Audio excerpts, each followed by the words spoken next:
को समझ सके ना। भगवत रसिक रसिक की बातें रसिक बिना को समझ सके ना। ये रस की बातें हैं, रसमालयम, और रस की बातें कोई रसिक ही समझ सकता है। भावुकाह, कथा श्रवण करते करते नेत्रों से प्रेमाश्रु की धारा प्रवाहित होने लगे। हे नाथ, आपने उन असुरों पे कृपा की, रावण पर कृपा की, कंस पर कृपा की, पूतना आघासुर पर कृपा किया, क्या हम उनसे भी गए गुजरे?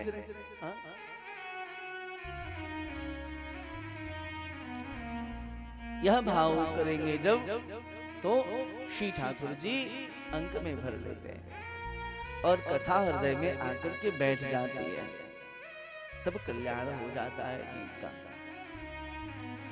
और नहीं है अभाव, जीवन में अभाव है तो कथा श्रवण करिए, मत कुछ अर्पण करिए, भगवान को बस अपने अश्रु बंधु समर्पित कर दीजिए, श्री ठाकुर जी उसी से रीझ जाएंगे। धनवान यदि भगवान को 2-4 हजार, 2-5 लाख, 2-5 करोड़ भी चढ़ाता है ना, तो भगवान को बहुत दिक्कत नहीं होती।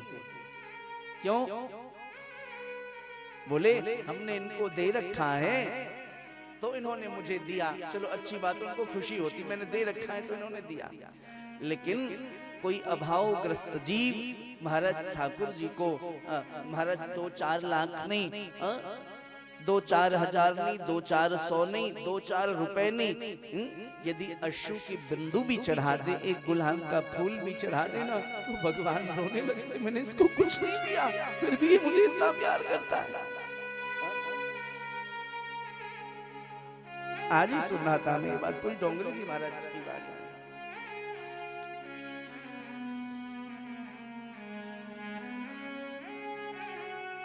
श्री विठलनाथ नित्य जाते श्रीनाथ भगवान के लिए पुष्प और 56 भोग की सामग्री लेने के लिए, उस समय श्रीनाथ भगवान नाथ द्वारा अर्थात उदयपुर में नहीं रहते थे।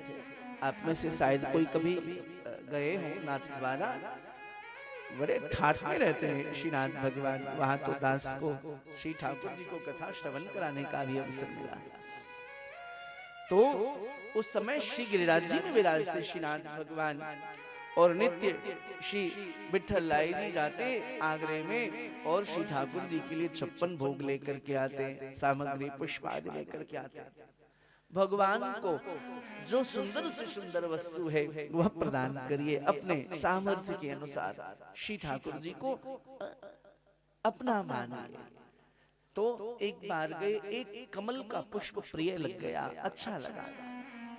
सोचे कि ये पुष्प श्री ठाकुर जी के हाथ में देंगे तो लक्ष्मी जी हमारी राधा रानी को बहुत जलिश होगी, उनको अच्छा भी लगेगा, देखो आज तक मेरे हाथ में कमल था, आज तो श्रीनाथ भगवान ने भी ले लिया, तो दोनों के हाथ में कमल के पुष्प होंगे तो अच्छा लगेगा। तो जाकर के आग्रह किया, ये कमल का पुष्प हमें दे दो। बोले कितना दाम है इसका? बोले 1 आना। उस काल में आना चलता था, आना समझते ना, 1 आना, 2 आना, ऐसा करके फिर 25 पैसा हुआ, 10 पैसा, 1 पैसा, आप आना बोलिए, पैसा बोलिए। उस समय ये पैसा चलता था, 1 पैसा, 2 पैसा, 5 पैसा, 10 पैसा। अब मैं जब छोटा था तो मुझे स्मरण है 10 पैसा तक तो मैंने भी देखा। तो बोले 1 पैसा इसकी कीमत है, बहुत ध्यान से श्रवण करिएगा। बोले मुझे दे दो। इतने में महाराज अकबर के सेनापति आए और उन्होंने उस पुष्प को देखा। बोले ये पुष्प यदि अकबर को दिया जाए और अकबर यदि ये महारानी को भेंट करेंगे तो अकबर मुझ पर प्रसन्न होंगे। उसने कहा ये पुष्प मुझे दे दो, सत्य घटना बता रहा हूं। माली ने कहा ये तो बिक चुका है। बोले कितने पैसे में? बोले 1 पैसे में। बोले मैं तुम्हें 50 पैसे देता हूं, ये मुझे दो। मैं तुम्हें 50 पैसा देता हूं, ये तो मुझे प्रदान कर दो। हाँ?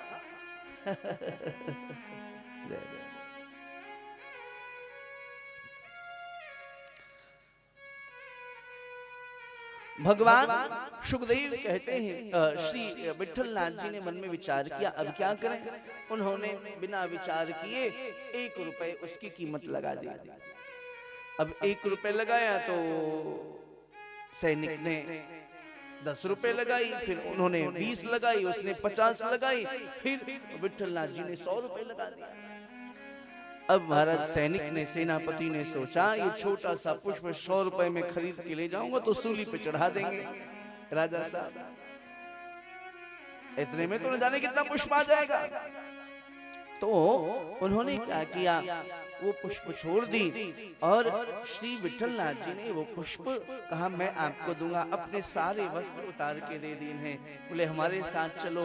उनके पास जो कुछ भी था सब कुछ नीलाम कर दीना और वो सारे जीवन के धन को नीलाम करके और एक पुष्प खरीदा और ले जा करके जैसे ही श्रीनाथ भगवान के मुकुट पे वो पुष्प लगाया, मुकुट टेढ़ा हो गया, झुक गया नीचे। खूब सीधा करें, बार बार टेढ़ा हो जाए। कभी कभी आप देखोगे ठाकुर जी को तिलक लगाओगे, कभी इधर भाग जाएगा तो कभी ठाकुर जी बहुत नखरे करते हैं। कभी तिलक इधर चला जाए, कभी उधर चला जाए, कभी बंदी लगाओ तो उधर भाग जाए, कभी पोशाक नहीं पहनते, नटखटे न ठाकुर जी। भगवान को, लड्डू गोपाल जी को वो लाड़ प्यार से रखना पड़ता है। बहुत नखरे करते, बहुत प्रयास किया पर वो मुकुट सीधा ना हो। वे महाराज क्या करो, उनको लगा कि ये पुष्प उनको स्वीकार नहीं हुआ, इसलिए रूठ गए। महाराज उदास होकर के आरती आदि करके सोने के लिए गए। तो महाराज स्वप्न में श्रीनाथ भगवान विठलनाथ जी के आए, भैया मैं संसार के वजन को स्वीकार अपनी इतनी उंगली के नख पे कर सकता हूँ, ये मेरा सामर्थ्य है। अपने भ्रुकुटी टेढ़ी करने मात्र से संसार के को प्रलय संसार में ला सकता हूँ, पर तुम्हारा ये पुष्प जो है इसका वजन मुझसे सहा नहीं जा रहा। ये पुष्प महाराज बहुत भारी लग रहा है। कहने का आशय श्री ठाकुर जी भाव के भूखे हैं। तो ये कथा जीव के जीवन की व्यथाओं को नष्ट करती है। बोली कृष्ण कन्हैया लाल की। भगवान ने श्री ध्रुव जी को दर्शन दिया है। श्री ध्रुव जी भगवान को देख करके विचार करने लगे, अरे ये तो वही छवि है जो हृदय में थी। जो हृदय में थी वो बाहर है, पर करें क्या, छोटे से बालक, स्तुति करनी आती नहीं श्री ध्रुव जी को। भगवान समझ गए, बोले गुरु कृपा से, माता पिता की कृपा से इसने तपस्या तो कर लिया है, लेकिन कैसे मेरी प्रार्थना करे, कैसे स्तुति करे, इसका ज्ञान इसको नहीं है। तो श्री ठाकुर जी ने अपने शंख को लिया है और श्री ध्रुव जी के गाल में स्पर्श कराया। बस स्पर्श बालम कृपया कपोले। जैसे गाल में शंख को स्पर्श कराया है, स्पर्श कराते ही सज्जनों श्री ध्रुव जी महाराज को चारों वेद का, 18 पुराण का, 6 शास्त्र का ज्ञान हो गया और श्री ध्रुव जी महाराज ने हाथ जोड़ करके स्तुति करनी प्रारंभ की।